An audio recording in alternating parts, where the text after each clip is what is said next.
So it's the end of yet another week, and here on this channel that means one thing and one thing only. Every weekend I post an episode of this series we do called Your Take Not Mine, where I turn to you, the viewers, to give me your hottest NBA takes of the week based on what's going on at the time, and I then choose my favorite submissions and discuss them in a video. This week we got a little bit more trade rumor news, and NBA training camp is slowly approaching, so of course we still have plenty to discuss.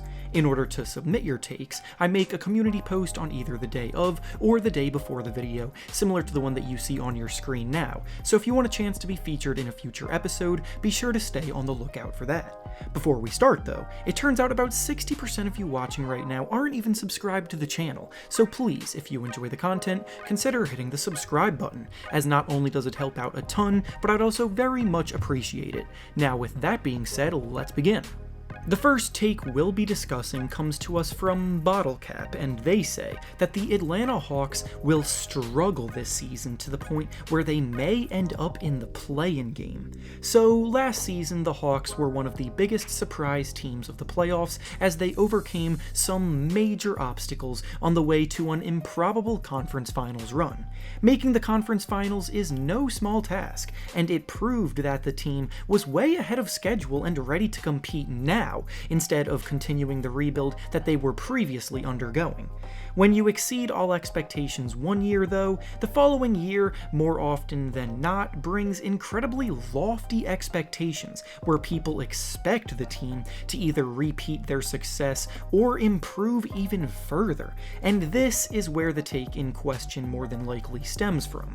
We saw 2 seasons ago, the Miami Heat surprised everybody with a run to the NBA Finals, only for them to end up getting swept in the first round of the playoffs last season to follow it up. So rapid improvement and overachievement doesn't always result in consistent success to follow, and while I do think this year will be tougher on the Hawks, I think we're taking this too far and definitely overreacting a bit with the take at hand. Sure, several teams in the Eastern Conference did improve, and top to bottom, the fight for playoff spots in the East will be hard fought and interesting to watch play out, but picking them to be a play-in team I think is too far. They had a very good offseason, retaining their core and making good value moves. Trae Young will enter the season playing with more confidence than ever, and even if they can't make it back to the conference finals, I do definitely think they'll be a top 6 team in the East, avoiding the play-in tournament. The next take we'll be discussing comes to us from Henry, and he says that a Kyrie Irving for Ben Simmons trade would be a great trade. So this take in particular stems from a bit of speculation on the rumor mill that began with Fox Sports talking head Chris Broussard suggesting a trade like this on TV. In a vacuum, I can understand why this would be a hypothetical deal people draw up, because the Nets' big 3 is made up mostly of shot creators and they could use a defensive upgrade, and the 76ers need a shot creator desperately in their backcourt, so Kyrie Irving would be a perfect match. But quite simply, this isn't a swap that would ever happen unless the 76ers included a ton of added value to the deal. Ben Simmons' individual value, as you all know, is not exactly very high at the moment, and Kyrie Irving also has no reason to want to leave the Brooklyn Nets. On top of all of this, Nick Wright has said that he's heard that Kyrie Irving is so settled into this Nets team that if he were to be traded, he would simply retire instead of playing for another team because he wants to compete with this Nets team for very obvious reasons. Now, Irving himself did fire back on Twitter calling Nick Wright a puppet, but Wright doubled down, saying that Kyrie's own representation is who was spreading these rumors. So honestly, I have no idea what's the truth and what's fake, but either way, Irving clearly has no intentions of leaving, and Ben Simmons is not enough return for the Nets organization to turn their heads. It's a deal that very heavily favors the 76ers, and to me, all of this speculation seems kind of fake with nothing substantial about it coming from it. The next take we'll be discussing comes to us from Jero, and he says that the Sixers should push for a Ben Simmons for John Wall deal. So at this point in the offseason, there really isn't a whole lot happening, so of course most of the submissions I received today were about Ben Simmons and all of the smoke about his situation in Philadelphia. However, even with this conversation never realistically ending until something actually happens there, we need to stop with these kind of hypothetical deals. Ben may be a player everyone loves to hate on right now, but trading him for John Wall is genuinely one of the worst suggestions that I've seen pick up steam this offseason. Wall currently has by far one of the worst contracts in the NBA, making over $90 million over the next 2 seasons, and after the injury that he suffered a few seasons ago, he just clearly is not the same guy that he used to be on the court.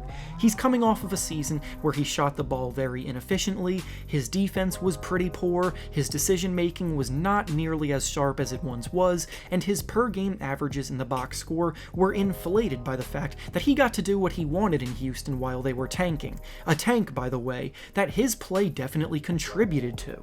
Reports just came out recently about the Rockets working with Wall to hopefully trade him and find him a new home as they look to focus fully on their young core. But finding a team that will want to trade for him than his contract will be one of the most difficult things a team has had to do recently.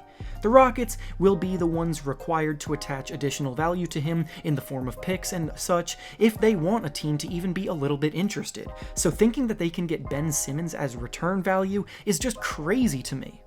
And finally, the last take we'll be discussing today comes to us from Mishra, and they say that the whole NBA world is overreacting and putting too much pressure on the Los Angeles Lakers for this upcoming season. Listen, to start things off, I'll just say that when you have LeBron James on your team, regardless of his age, the expectation is going to be, as they enter the season, one thing and one thing only, and that's to win a ring. A LeBron James-led team suffered a first-round playoff exit last year for the first time in his career, and time is running out for them to add to his ring collection. So yeah, of course, the pressure is going to be there for them to bounce back and make a big run. The Lakers also, by the way, had one of the biggest off-seasons this year, taking tons of big moves in free agency and through trades, including adding Russell Westbrook. So honestly, I don't think anyone's overreacting to anything. The Lakers right now, at least on paper, should be the best team in the Western Conference. If they are not, many people will view their season, justifiably so, as a disappointment. LeBron James, Anthony Davis, and Russell Westbrook is as talented of a big three as any team in the NBA, with only maybe the Brooklyn Nets being able to top it, and the Lakers did very well adding a mix of experienced veterans and promising young players to the rotation around them. There's no excuse for them this year, and they have the talent to make the run that everyone believes they will make. And with that being said, that's all I have for you today. Make sure to like the video, subscribe to the channel, and comment down below what you think about the takes we discussed. Thanks for watching, and I'll see you all next time.